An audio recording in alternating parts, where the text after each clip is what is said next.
Ao seu comando. Autor: Neville Goddard. Título original em inglês: At Your Command. Tradução: Eduardo Pereira. Narração: Misael Michel. Parte número 1. Introdução.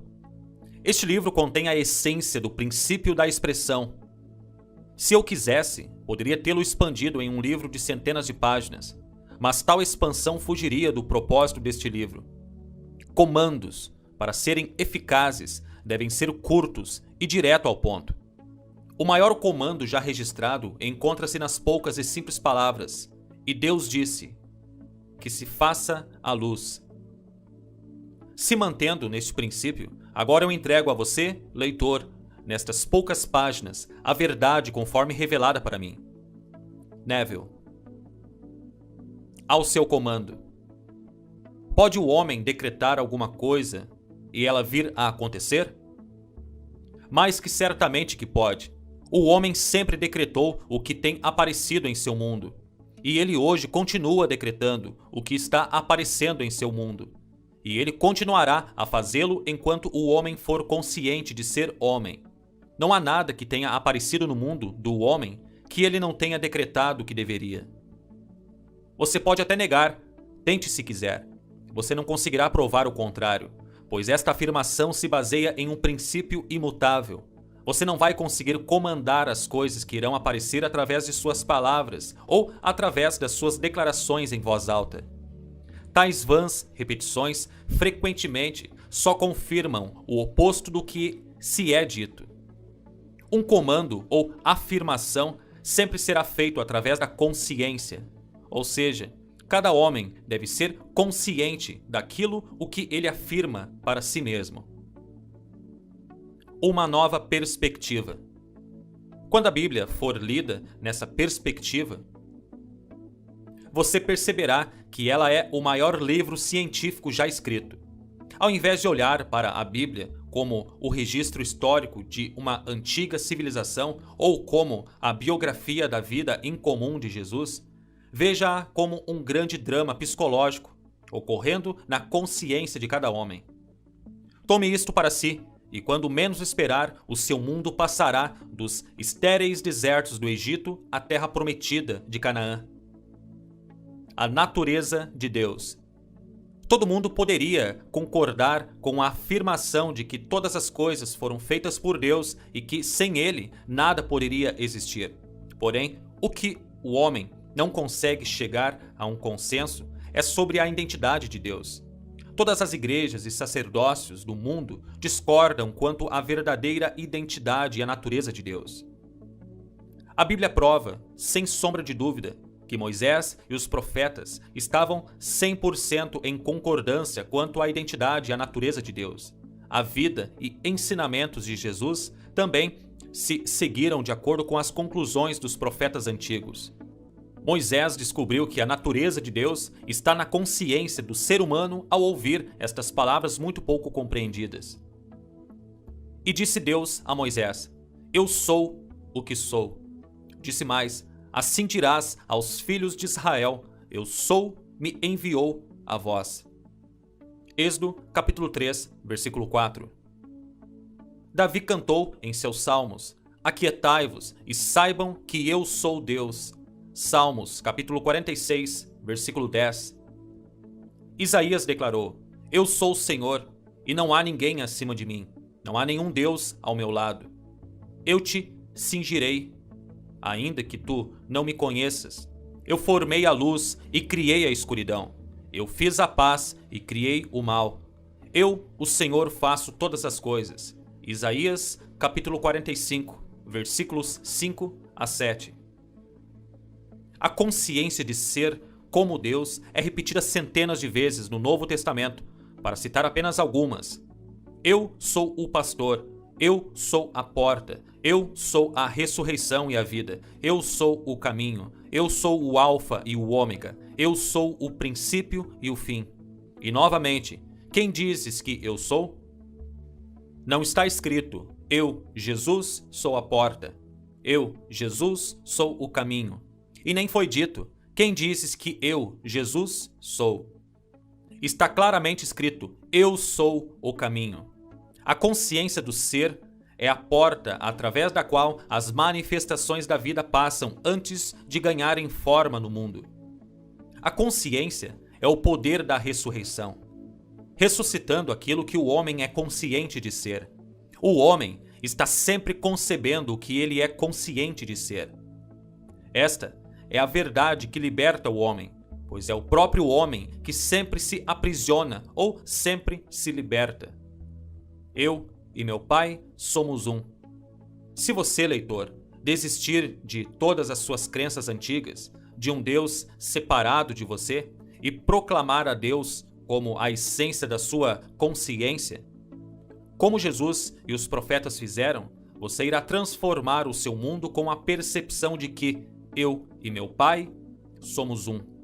Estas afirmações, eu e meu Pai somos um, João capítulo 10, versículo 31, e meu Pai é maior do que eu, João capítulo 14, versículo 28, parecem ser controvérsias, mas se interpretadas tendo em conta o que acabamos de dizer no que se diz respeito à identidade de Deus, você vai notar que elas são completamente esclarecedoras. A consciência, sendo Deus, é como o Pai. Aquilo que você é consciente de ser é o Filho, dando testemunho de seu Pai. É assim com o indivíduo e as suas concepções. O indivíduo sempre é maior que as suas concepções. No entanto, ele sempre será um só com elas. Por exemplo, antes de você ser consciente de ser humano, você primeiro tem que ser consciente de apenas ser, de existir. Depois, em seguida, você se torna consciente de ser homem ou ser mulher. E você ainda continua como indivíduo acima de suas concepções, sendo humano, sendo homem ou sendo mulher, somando ainda todas as outras concepções que você tem de si mesmo. Jesus descobriu esta verdade gloriosa, declarando-se ser um com Deus. Não um Deus que o homem tenha moldado, pois ele nunca reconheceu tal Deus.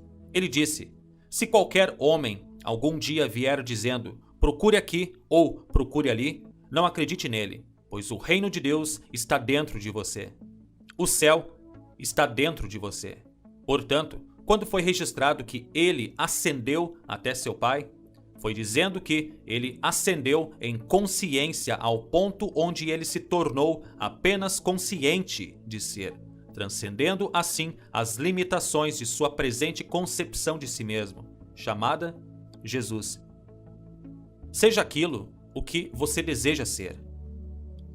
Quando se é consciente de apenas ser, todas as coisas são possíveis. Ele disse: tudo o que determinardes realizar, dará certo. Jó, capítulo 22, versículo 28. Esta deve ser a sua determinação, elevar a sua consciência à naturalidade de ser aquilo que você deseja ser. Como ele expressou: e eu, se me erguer sobre a terra, atrairei todas as pessoas até mim. João, capítulo 12, versículo 32. Se eu erguer minha consciência à naturalidade daquilo que eu desejo, atrairei a manifestação do que desejo para mim. Pois ele afirma: nenhum homem vem a mim sem que o Pai dentro de mim o tenha chamado, e eu e meu Pai somos um. Portanto, a consciência é o Pai, que está atraindo as manifestações da vida até você. Você está, neste momento, atraindo para si e para o seu mundo tudo aquilo que você está consciente de ser neste momento. Agora você sabe o que se quis dizer com você precisa nascer de novo. João, capítulo 3, versículo 7. Se você estiver insatisfeito com a sua situação atual na vida, a única maneira de mudar isso é tirar a sua atenção das causas que parecem reais para você e desenvolver a sua consciência de ser aquilo o que você deseja ser. Você não pode servir a dois senhores, portanto, para tirar o seu foco de um estado de consciência e direcioná-lo para outro, é o mesmo que morrer para um e viver para outro. A pergunta: quem dizes que eu sou? Lucas, capítulo 9, versículo 20, não foi feita por um homem chamado Jesus a um homem chamado Pedro.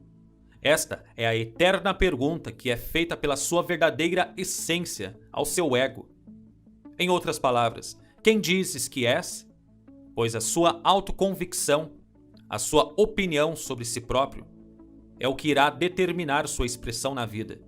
Ele disse: você acredita em Deus? Crede também em mim.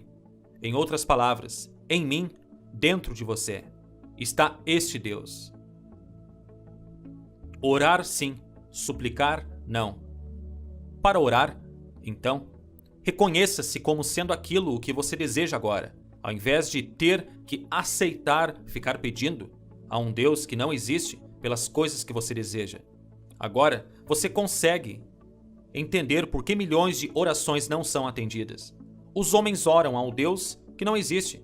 Por exemplo, ser consciente de ser pobre ao rezar a Deus para ter riquezas lhe trará a recompensa daquilo que você está consciente de ser, que é pobreza. As orações, para serem bem-sucedidas, devem ser declarações ao invés de súplicas. Então, se você quer rezar por riquezas, mude a imagem de pobreza, ignorando as evidências dos seus sentidos e assumindo a natureza de ser rico. Nos foi dito: quando você orar, vá para dentro em segredo e feche a porta, pois aquilo o que o teu pai ver em segredo te será dado abertamente em recompensa. Mateus capítulo 6, versículo 6. E aqui nós identificamos o Pai como sendo a consciência de ser. Eu sou o caminho. Também identificamos a porta como sendo a consciência do ser.